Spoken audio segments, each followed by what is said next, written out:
Stop there, seniors. There is a moment almost every single morning that most people over 60 repeat without ever questioning it. And it might be working against the very heart and arteries they are trying so hard to protect. You wake up, your mouth is dry, your body has gone 6, 7, sometimes 8 hours without a single drop of fluid. And the first thing you do is reach for a glass of water, drink it quickly, and move on with your day. Never once asking the question that cardiologists have been quietly raising for years. Is the way you are drinking water, not whether you drink it, putting unnecessary strain on your circulation? Stay with me, because what I'm about to walk you through is not about fear. It's about understanding your own body at a level most people never get the chance to. And by the end of this video, you will see your mornings, your glass of water, and your circulation in a completely different light. Let's start with something that sounds almost too simple to matter, and yet it sits at the center of everything we're about to discuss. Your blood is not water. It is a living, moving tissue made up of plasma, red blood cells, platelets, and proteins.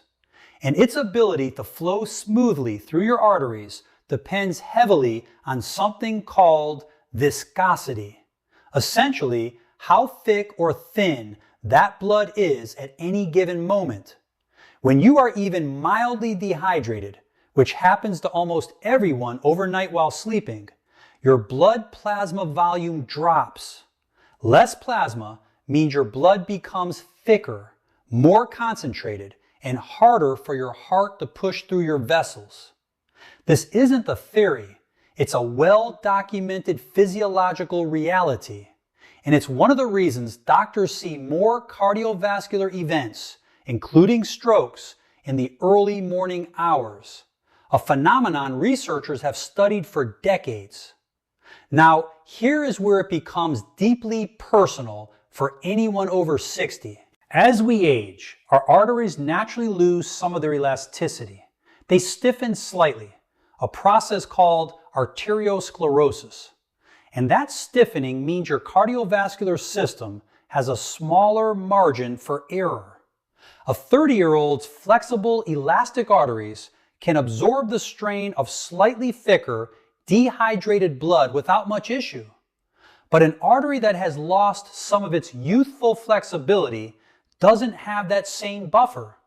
So when you wake up dehydrated and your blood is thicker and your arteries are stiffer, your heart has to work harder than it should, especially during that early morning window to push blood through your body. This is not meant to frighten you. It's meant to hand you back a piece of control you didn't know you had. So let's talk about what actually happens when you drink water the way most people do. Fast, cold, all at once, first thing in the morning. When you gulp a large glass of ice cold water quickly, your stomach has to work to bring that fluid up the body temperature before it can be absorbed efficiently. Cold fluid entering the gut can also cause a brief, reflexive constriction of blood vessels in the digestive tract, a response your nervous system triggers to preserve core body temperature. For most healthy people, this is barely noticeable. But for someone whose vascular system is already working with reduced flexibility, that extra moment of constriction layered on top of already thickened morning blood can mean your circulation is working against 2 small obstacles at once instead of 1. It's not dramatic. It's not an emergency. But it is a pattern repeated every single morning for years that your body has to quietly absorb. This is the piece almost nobody explains clearly. It was never really about whether you drink water. Water is essential, irreplaceable, the foundation of nearly every process in your body. The real conversation cardiologists have been having is about timing, temperature, and pacing. Specifically, how you introduce that first fluid of the day into a circulatory system that has just spent hours in its most dehydrated, most vulnerable state. Let me tell you about Carol. Carol is 68 years old, and for years she described herself as someone who was doing everything right. She walked most mornings, watched her diet, took her medications faithfully, but she kept telling her doctor about this strange, heavy feeling in her legs in the mornings, a kind of sluggish coldness that would take an hour or more to fade. Her doctor, instead of jumping the medication, asked her one simple question: what does your morning look like before you even get out of bed? Carol admitted she'd wake up, grab the ice-cold water bottle on her nightstand, and drink nearly the whole thing in under a minute every single day. Her doctor suggested something almost embarrassingly simple: letting that water sit at room temperature overnight and sipping it slowly over 15 to 20 minutes instead of all at once before getting up. Carol was skeptical. 3 weeks later, she described the change as feeling like her legs woke up with her instead of lagging behind. Is this proof of a miracle?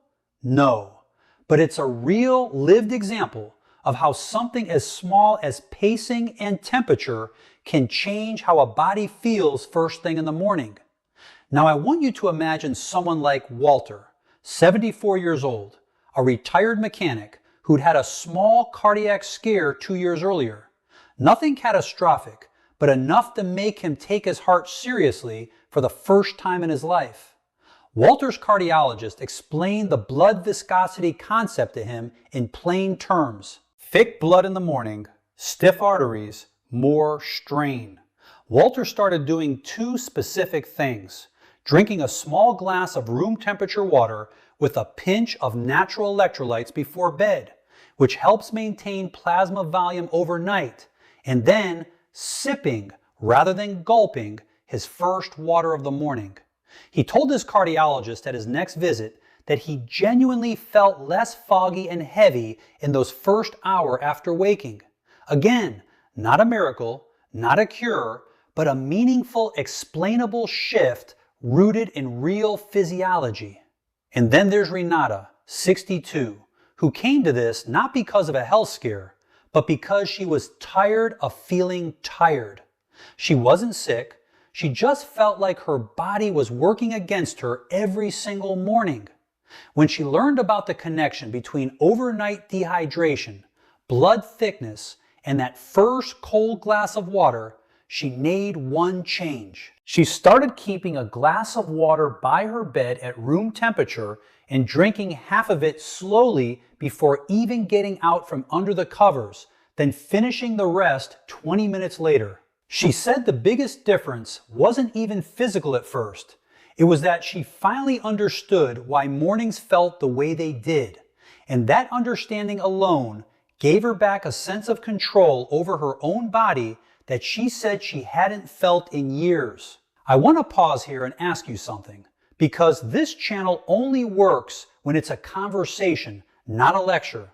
In the comments below, tell me your age, and tell me what your biggest struggle has been. Is it that heavy, sluggish feeling in your legs in the morning? Cold hands and feet that take forever to warm up? A kind of brain fog before your first cup of coffee even kicks in? I read every single comment, and I promise you, whatever you're dealing with, you are not alone in it, and there is very likely a real physiological reason behind it that we can talk through together. Before we go further, if this is helping you see your own body differently, please take a moment to like this video and subscribe to the channel, because we're about to get into the one piece of this puzzle that almost nobody talks about. The synergy combination that takes everything we've discussed so far and turns it into something genuinely actionable. The piece that ties temperature, timing, and a specific mineral pairing together into what I believe is the most overlooked morning habit for anyone over 60. Here is where it gets interesting. Water alone, even paced, and at the right temperature, is doing maybe 60% of the work. The remaining piece involves electrolytes, specifically sodium, potassium, and magnesium, and the role they play in helping your body actually retain and use the water you drink, rather than simply passing it through. When you drink plain water on an empty stomach with zero electrolyte support, especially after a long night of fluid loss through breathing and sweat, a portion of that water moves through your system faster than your blood plasma can actually absorb and use it. This is sometimes called the dilution effect. You can technically be drinking enough water and still functionally underhydrated at the bloodstream level because the fluid isn't being retained where it matters most. This is why the combination, not water alone, not electrolytes alone, but the pairing of room temperature water sipped slowly alongside a small natural source of sodium and potassium, such as a pinch of unrefined salt and a slice of citrus, or a small amount of coconut water, creates what researchers call improved fluid retention. The water gets where it needs to go. Your plasma volume rebuilds more efficiently. Your blood viscosity normalizes faster. Your arteries, already working with less flexibility than they had decades ago, are handed an easier task instead of a harder one. This single shift, pacing your water, adjusting its temperature, and pairing it with a small natural electrolyte boost is, in my opinion, one of the most quietly revolutionary habits available to anyone over 60. Precisely because it costs nothing, requires no prescription, and works entirely with mechanisms your body already understands. It is hidden in plain sight, dismissed because it sounds too simple to matter, when in reality, the simplicity is exactly why it's sustainable for the long run. I know aging can feel at times like a slow negotiation with a body that no longer responds the way it used to. But I want you to hear this clearly. Understanding your body is not the same as fearing it. Every single thing we've talked about today, blood viscosity, arterial stiffness, fluid retention, these are not signs that your body is failing you. They are simply the mechanics of a body that has lived a long, full life. And the mechanics can always be supported, adjusted, and worked with. You are not too old to make a small change that helps your heart do its job a little more easily tomorrow morning than it did today.